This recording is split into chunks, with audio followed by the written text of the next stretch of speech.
everyone. Welcome to our latest video in the Head in the Cloud series, which is hosted by Citrus Global. I'm very happy to have Bob Tricarico here today, here with me today. I think Bob is someone that needs very little introduction. He's probably one of the most famous people in the Workday ecosystem, but I'm going to do it anyway. So. If you haven't checked Bob out on LinkedIn, I strongly recommend you do. But Bob's resume reads like a who's who of HRIS service providers. I first met Bob, I think it was 4 years ago, when he was doing a great job building OSV in Europe. He then moved to IBM and is now working as a senior director at the mothership that is, of course, Workday. So. Welcome, Bob. Thanks for coming. Thanks, Michael. Thanks for having me here, and thank you for the nice introduction. I appreciate that. No problem. So, well, let's I suppose fire into. I suppose before we do that, Bob, do you want to give me a quick overview, really, as to to what your role is specifically now working at Workday? Yeah, absolutely. So, just a bit of a background. I joined the Workday team after about 10 years in the partner ecosystem. So I worked for a number of boutique firms. I started 2 firms here in Europe, and then also, as you mentioned, worked for IBM running their UKI practice. So Workday decided late last year that it would be great to have a team that in effect looks after our partner ecosystem, really looking across our customer lifecycle and all the different engagement points that we have with partners in that customer lifecycle, and how we can best support our partners within that. So my team sits in the services organization, but in effect, we work very closely with our alliance team, our sales team, our business development and delivery enablement, just to help our partners get ramped up properly on Workday, work through any issues that we might have in terms of product knowledge with our partners, really just be a voice of the partner internally to make sure that they're getting everything that they need in order to be most efficient and really create the best customer experience. So as you mentioned, it's a brand new role at Workday globally. Yeah. So I'm on the test pad here in EMEA, and it seems to be almost 8 months in, we seem to be fairly successful. So I think we're going to look at rolling out across the world with the position. So that'll be really exciting for us. Great stuff. Well, thanks for giving that kind of overview there, Bob. So I think it's when we met for last week, I think it was, you gave me an overview of the role, and it sounds really interesting, actually really exciting role as well. And once we get through this COVID situation, you get back out on the road and get out to all those territories. So I'm sure you'll have a lot of fun along the way as well. So that if we sort of, obviously we kind of on this series, we sort of tend to ask similar questions to people. How were you specifically, during lockdown? How did you find it?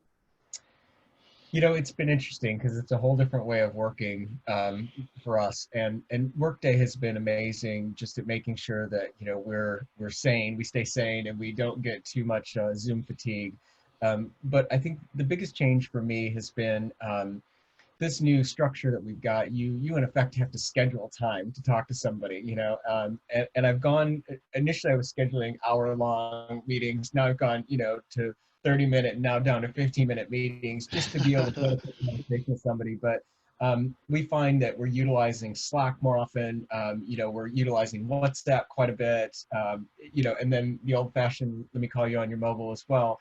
But I think it's just changed the way you interact with people, and it makes it more challenging to just get that quick conversation going. So I think for me that's been the biggest thing. But I mean, overall, it's been great.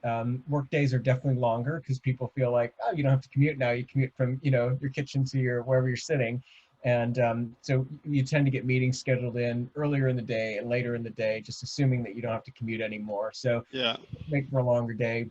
And you have to really think about building in, time for lunch, time to get up and take a walk. So it's just a different way of working. But all in all, it's been pretty productive. Good stuff. And I know you said as well, I think it's a bit similar to myself, that you've been exercising a bit more and getting out to the gym and getting out some early morning HIIT sessions in as well. So probably a bit fitter, yeah, than than when yeah, I'm yeah, a bit fitter coming out of lockdown than perhaps when you were coming into it. It took me a while to realize that, now that I'm not commuting, I'm not running up and down the escalators, to the tube. I'm not walking to the tube, so I better do something else. So yeah, I've definitely upped the game there. Good stuff. Yeah, and obviously for a lot of people, yeah, it's been, it's been, I think, great. Lots of lessons learned and things like that. There's also been a lot of challenges as well. I mean, did you have any specific frustrations or any sort of biggest frustrations for you during the period?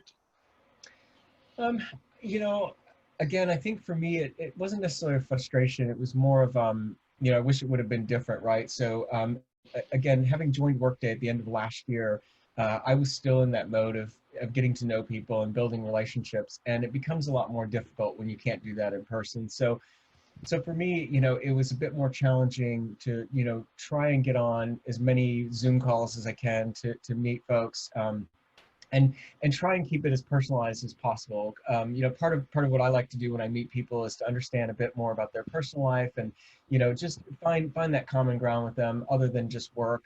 Of So course. I think that's been the most difficult piece. So I wouldn't say it's frustrating, but it has been a bit more challenging. Trying to get to know all of my workmates, throughout Workday, and when you're remote all the time.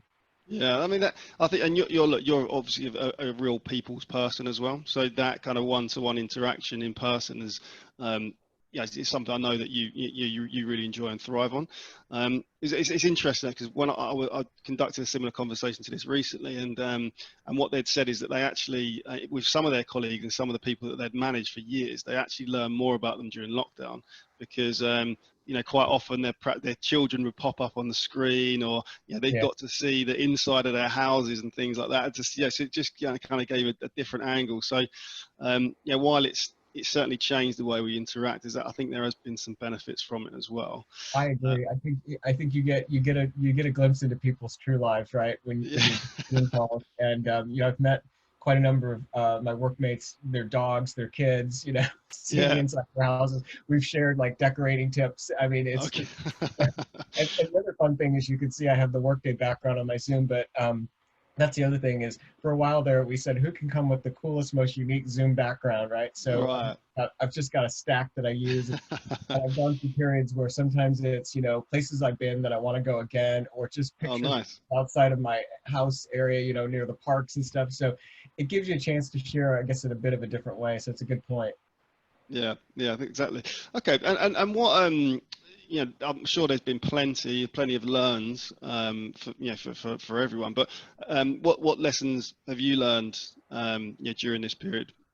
So I always I find it interesting because one of the things that you have to really be conscious of when you're on constant video meetings is, if you're sitting in an office in a conference room in an office, you can kind of gaze out the window of it. You kind of do, with a video conference, you have to be right there.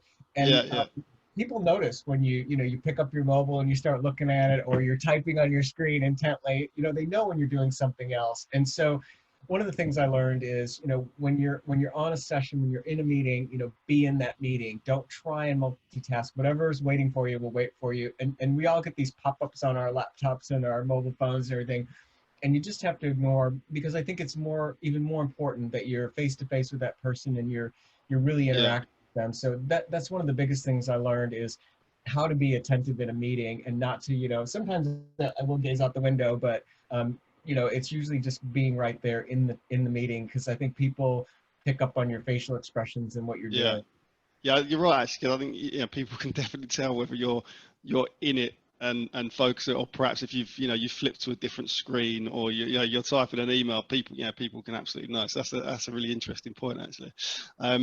Okay, now a bit of crystal ball time, but and perhaps a bit of a fun question as well. But if you could go back in time, so before COVID, and if you knew it was going to come up, what do you think you would have done differently, or is there anything you would have done differently to prepare for it? Um, I think for me, if I could go back in time, so I think I had 4 months before we locked down, just about 4 months before we locked down. I think I would have traveled more to each one of our offices and really spent time meeting people. Again, for me, the biggest challenge was building those relationships. And as you said, I'm a very extroverted person. and I thrive off of that. So I think I would have tried to get more trips in, to see our partners, to see our different offices around Workday, and really get to know people so that I could have built that relationship earlier on with more people. Otherwise, I don't think I would have changed much of anything. I might have gone into the office a bit more if I knew I was going to be stuck home all the time, and I would have definitely gotten a nicer desk.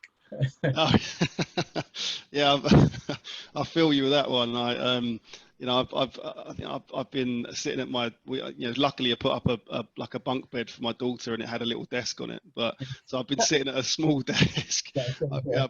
Most of the time I've been doing Zoom meetings, and there's butterflies and stars on the wall and stuff like that. So, yes, I think it might be a good idea to have a more appropriate workspace. So maybe a better chair as well. That would I have think the probably. other thing, we talked about this at lunch last week, the other thing would have been more socialization, right? So, not saying no when somebody goes, hey, let's go to the pub for one after work, Yeah.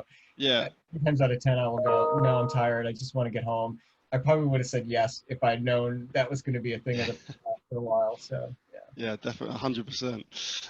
Okay, and what do you think? What do you think's here to stay?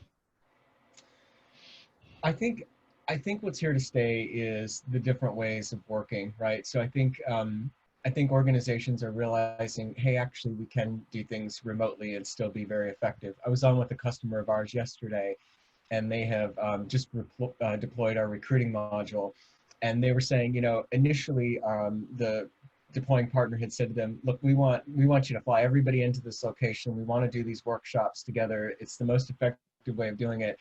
And obviously you can't do that. And so now, they did it remotely. It was very successful. We've heard that repeatedly through each of our deployments that, Workday, even though it's delivered mostly virtual, now we're 100% virtual, and Right. it's really effective. So I think what companies are going to learn is that their employees can actually be effective working remotely. That, you read some of the studies, actually the productivity levels are up. And so I think there's going to be a big change in terms of, being in the office, and that sort of that requirement to be there all the time. And I think organizations will be more thought conscious of, who needs to be in the office at what time, Yeah. and really think that through. So I think that's going to be the biggest thing that's going to change. I know for us, we won't go back to an office this year, because, we can do most of our work remotely, and Yeah. Workday's been very conservative about opening the offices. But even people I talk to that are going back to the office, they're going back, 2 days a week versus 5 days a week. And so I just think there's going to be a big shift in how we work.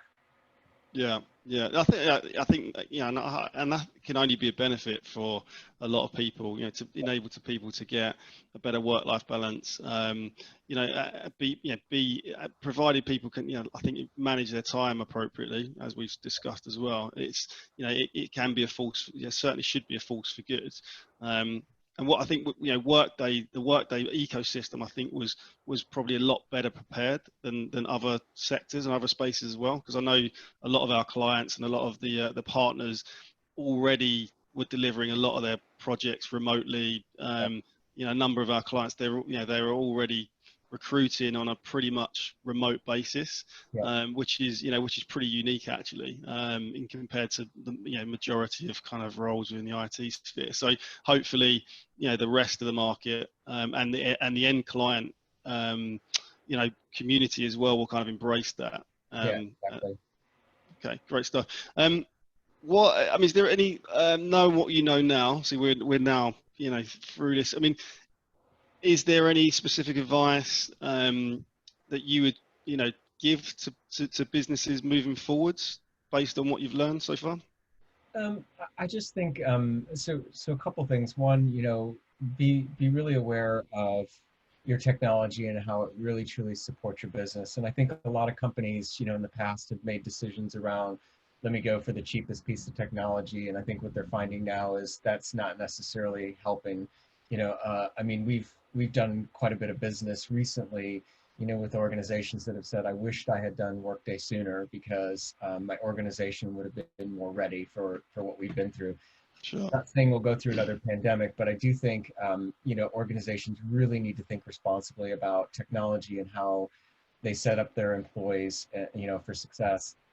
I think the other thing that's really critical is really thinking through, how you engage your employees, and so because we've all had to be remote, back to your point about work-life balance, it's really being conscious of, how do you get that truly um, instilled into your workforce, and how do you support your employees having that work-life balance. And I think that's going to be something that is going to be really important for companies to realize going forward, especially when we start going back to work. I think there'll still be a level of apprehension for people traveling in and all that. And you just have to be, I think, more sensitive to that. Yeah, yeah, definitely. Yeah, I think it's going to take a little while for people, yeah, certainly to get used to coming back in.